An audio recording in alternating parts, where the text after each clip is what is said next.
I know you trained at the power plant. When did that begin for you? So that's so after I mean after stalking DDP, then I get started, and then Ryan got on started wrestling, and then I followed Ryan to the bar. So then like a few months go by, a few months, and then all of a sudden we got a call from the promoter, and he's like, "Hey, we need you guys down here this Sunday." Like I said, "Oh, yeah, why?" Chris Canyon's coming down here, and you guys are going to do a tryout for WCW. I'm like, "What?" Wow. Really? I was like, "Yes, we're there." So we go down there, uh, we get to the bar, and then all of a sudden, like AJ Styles walks up, and Jason Cross, like, and then we meet him. Say, "Hey, how you guys doing?" Like I say, "Oh yeah, we're going to do a tag team match. It's going to be AJ and Jimmy versus Jason and Ryan, and you guys gonna have this tryout match in front of Canyon." So, really? That's like the first time I met AJ Styles. But then here comes Canyon, but he doesn't come alone. He brings like a WCW entourage.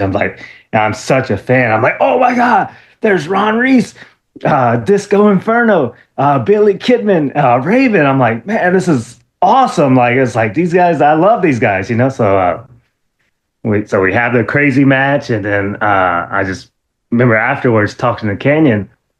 They asked and say, "Hey, so now we're gonna go to a bar across the street. It's called American Pie." I said, "You guys want to come?" I'm like, "Hell yeah!" Awesome. I get to hang out with WCW wrestlers. But I'm 17, so I'm like, I don't know if I'm gonna be able to get in. But I said, "Oh, don't worry about it. Come with us." And they're wrestlers and get the VIP treatment. So I go over there, hang out with them. And that's even another crazy story because when I was talking to Chris Canyon, I was like, "Hey, Chris, I know DDP. Me and Ryan, we know DDP." It's like, "What? Really?" I said, "Yeah, you know, we got." I didn't say we stalked him, but I was like, "Yeah, we helped him put up his Christmas lights and blah blah blah." He's like, "Really? Let me call him." And he called Paige there. It's like, "Hey, Paige, do you know Jimmy and Ryan?" So, "Oh yeah, I love those guys. Those are my my little slaves." I was like, so, So you're in. yeah, kind of. Because Yeah. then a few weeks later go by, and then Chris invites us to breakfast. Me and Ryan are still in high school, so we skip school to go eat breakfast with him. And he's talking about the business and all this kind of stuff. And then it's like, okay, cool. Then we go back to high school life, and then like a few weeks after that, uh, he comes to my work. I was a cook at a restaurant, and he comes in, and he also brings another entourage. Glacier's there. I was like, "Oh my God, this is awesome," and I cooked them the best meal possible. So and then after they got done eating and stuff, and then he sat me down and said, "Hey, Jimmy, WCW is going to hire you, Ryan, and Jason and AJ." I was like, "This is crazy," like I'm not, like really, I'm not even 18 yet because like I was, whatever. They said they were going to sign us. Uh, I turned 18 in May of 1999. I got my first contract in June of 1999. Wow. And then I had my contract at high school graduation, and it was just so crazy. And then high school ended, and then they needed me they wanted me to go down to a power plant. So like, and then I got into power plant, and then I tell everybody that the power plant turned me into a man. So Mm. pretty rough. Well, before we get to the power plant, what did your friends at high school think to the fact that you got signed to be a pro wrestler for WCW? Yeah, the whole camp, like it was, everybody was just didn't believe it, because even before, I told everybody I was going to be a professional wrestler, and it just everybody laughed at me. I just remember like my senior baseball awards or something. They say, "Oh, senior James Young, uh, his plan after high school is to become a professional wrestler." And everybody, Oh, shit. laughing at me. I'm like, "What?" Like whatever, like, So and then it became reality, and the whole town like, "Oh my God, we have a local guy actually got signed by WCW."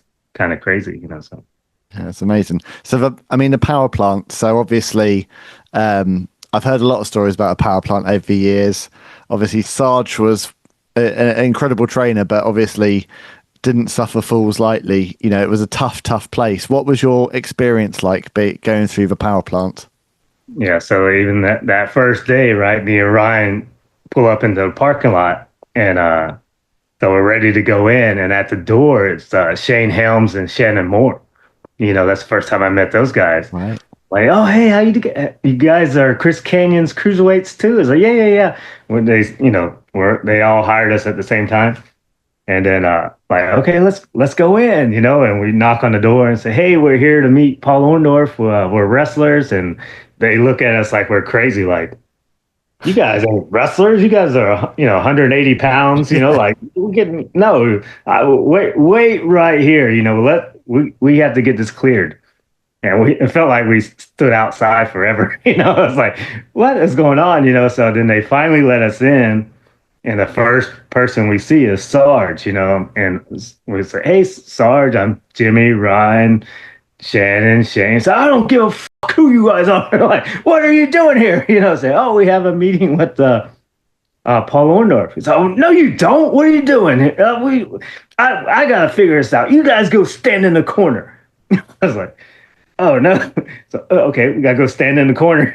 So and it's like my first introduction to Shannon and Shane, and it was sort of like nervous and scared, everything. So I start cracking jokes with Shannon and Shane, and we start laughing like, he turns and I'm like, what the f are you guys laughing at? You guys want a fucking tryout? Let's have a fucking tryout.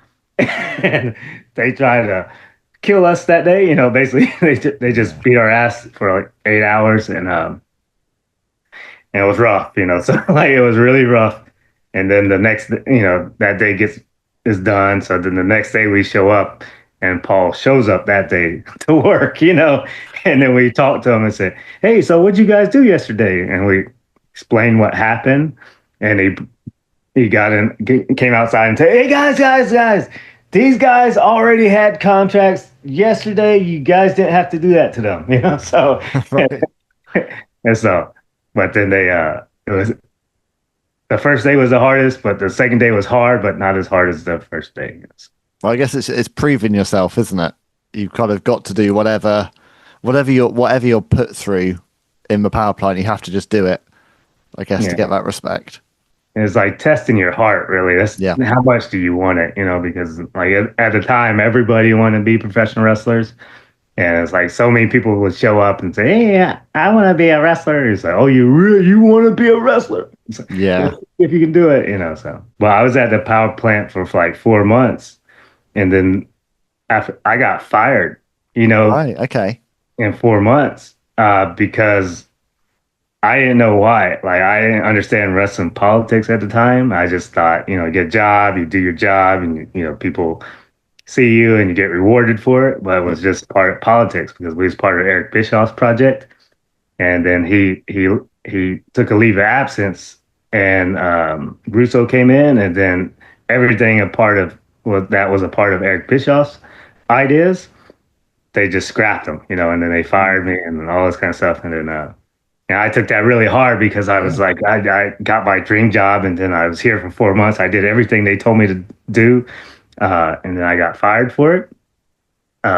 So and then again, my whole town knew I signed with WCW. So everywhere I went, everybody would ask me about wrestling. I was like, oh my God, I gotta go hide somewhere. Like I gotta get away because I can't handle all these people asking me what happened.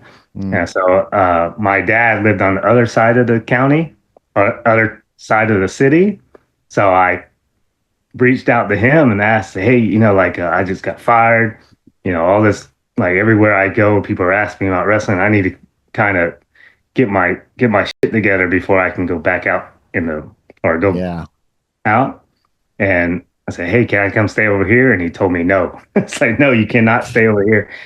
So I kind of was like, motherfucker. I was like, so I got to go face everybody. And you're my dad, and you closed your door on me. I'm like, oh, golly.